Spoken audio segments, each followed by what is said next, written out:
కానీ దీని మీద చంద్రబాబు నాయుడు గారు ఆయన ఎల్లో మీడియా వాళ్ళ ముఠా కేవలం వాళ్ళ స్వార్థం కోసం వాళ్ళ బినామీలు వాళ్ళ ఆస్తులు వాళ్ళు కొనుగోలు చేసిన ల్యాండ్ రేట్లు పెంచుకునే దానికోసం చెప్పని అబద్ధాలు లేరు. అంత దారుణంగా విషపూరిత ప్రచారాలు చేశారు. నిజంగా నేను చెప్తా ఉన్నాను, నాకు సంకుచితమైన ఆలోచన నాకు గన ఉంటే రాయలసీమలోనే రాజధాని పెట్టేవాడిని. విశాఖపట్నంకి ఎందుకు పెట్టాలా? విశాఖపట్నంలో ఎందుకు పెట్టాలా?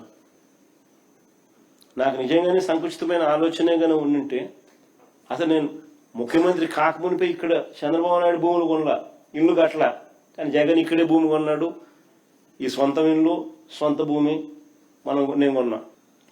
నాకే నిజంగా సంకుచితమైన ఆలోచనే ఉండింటే అమరావతిని లెజిస్లేటివ్ క్యాపిటల్గా ఎందుకు చేస్తాను? చేయాల్సిన అవసరమే ఉంది.